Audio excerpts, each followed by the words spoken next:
নমস্কার বন্ধুরা, কেমন আছেন সবাই? প্রবাসী বাঙালি চ্যানেলে সকলকে স্বাগত। আজকে আমি বানাচ্ছি আম দিয়ে মালপোয়া। সঙ্গে থাকুন, পুরো ভিডিওটি দেখবেন। ভালো লাগলে ভিডিওটি লাইক করবেন, শেয়ার করবেন। তাহলে চলুন রেসিপিটি শুরু করি। আমের মালপোয়া তৈরি করার জন্য প্রথমেই আমি নিয়ে নিচ্ছি এই কাপের মাপে 1 কাপ সুজি। এবার আমি দিয়ে দিচ্ছি দুধ। এখানে 1 কফি মগ দুধ নিয়েছি, পুরোটা এখন লাগবে না। আর দুধটা রুম টেম্পারেচারে রাখা দুধ। এবার এটাকে ভালো করে আমি মিশিয়ে নেব। সুজি ভিজলেই যেহেতু ফুলে যায়, তাই যা সুজি নিয়েছি তার ডাবল হয়ে যাবে। এবার সুজিটাকে আমি 15 মিনিটের জন্য ঢাকা দিয়ে রেখে দেব। এখানে আমি নিয়ে নিয়েছি চোকা ছাড়ানো একটি পাকা আম। আর আমটা দেখলেই বুঝতে পারবেন যে আমি এখানে একটা মাঝারি সাইজের আম নিয়েছি। মিক্সার গ্রাইন্ডারে আমটিকে দিয়ে এখন পাল্প তৈরি করে নেব। আমের পাল্পটা আমি রেডি করে নিয়েছি। আর এখানে 15 মিনিট ভিজিয়ে রেখেছিলাম সুজিটা দুধে, যেটা এখন দেখুন পুরো ডাবল হয়ে গেছে।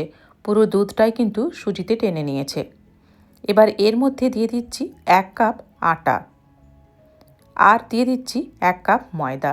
আর এগুলি সব একই মাপের আমি নিয়েছি। এবার দিয়ে দিচ্ছি ম্যাঙ্গো পাল্পটা। এখানে আটা, সুজি, ময়দার মাপটা খুবই গুরুত্বপূর্ণ। এটা ঠিকঠাক না হলে মালপোয়া কিন্তু খুব একটা ভালো হয় না। এবার আমি এর মধ্যে অল্প অল্প করে দুধ দিয়ে ব্যাটারটাকে পাতলা করে নেব। এর মধ্যে আমি এলাচের গুঁড়ো বা মৌরি কোনোটাই দিচ্ছি না, কারণ আমের যে একটা সুগন্ধ বেরোয় সেটা তাহলে নষ্ট হয়ে যাবে। আর একটু ব্যাটারটা পাতলা করে নেব। তো এখানে আমি 1 কফি মগ দুধ নিয়েছিলাম প্রথমে, পুরোটাই কিন্তু এই ব্যাটারে লেগে গেল। ব্যাটারটা খুব বেশি মোটা করা চলবে না। তো তার জন্য যদি মনে হয় আপনাদের আরও একটু দুধ লাগবে, তো আপনারা দিয়ে দিতে পারেন। ঠিক এই রকম ব্যাটারটি হবে। এবার এর মধ্যে আমি দিয়ে দেব স্বাদ মতো চিনি। তো আম তো খুবই মিষ্টি রয়েছে, তার জন্য আমি 2 চামচ এখানে চিনি অ্যাড করলাম। মিষ্টিটা আপনারা যেরকম পছন্দ করেন সেরকম দেবেন। ব্যাটারটা একদম রেডি হয়ে গেছে। আর আমি এখানে তেলটাও গরম করতে দিয়ে দিয়েছি। এবার মালপোয়াগুলো তৈরি করে নেব। 1 চামচ করে এইভাবে দিয়ে দিচ্ছি। এই সময়ে গ্যাসের ফ্লেমটাকে মিডিয়ামে রাখতে হবে। হাই করে দিলে ভেতরটা কাঁচা থেকে যাবে আর ওপরটা লাল হয়ে যাবে। হাতে একটু সময় নিয়ে মালপোয়াগুলোকে ভেজে নিতে হবে।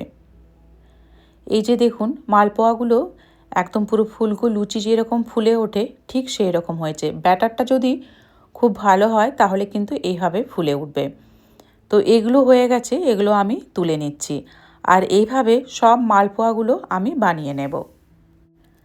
আপনাদের যদি মনে হয় যে মালপোয়ার সাইজটা খুব বড় হয়ে যাচ্ছে, তাহলে আপনারা ফুল 1 চামচ ব্যাটার না দিয়ে হাফ চামচ করে দেবেন, তাহলে সাইজটা ছোট হবে।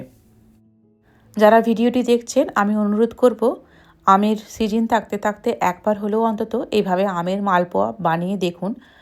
মানে আপনারা সারা বছর অপেক্ষায় থাকবেন কখন আমের সিজন আসবে আর আপনি মালপোয়া বানিয়ে খাবেন। সব মালপোয়াগুলি তৈরি হয়ে গেছে। আর দেখতেই পাচ্ছেন যে কতটা সফট হয়েছে। আমের সিজন থাকতে থাকতে আপনারাও এইভাবে আমের মালপোয়া একবার হলেও অন্তত বানিয়ে দেখুন। আজকের ভিডিও আপনাদের কেমন লাগলো কমেন্টে জানাবেন। ভালো লাগলে ভিডিওটি লাইক করবেন, শেয়ার করবেন। দেখা হচ্ছে পরের ভিডিও নিয়ে।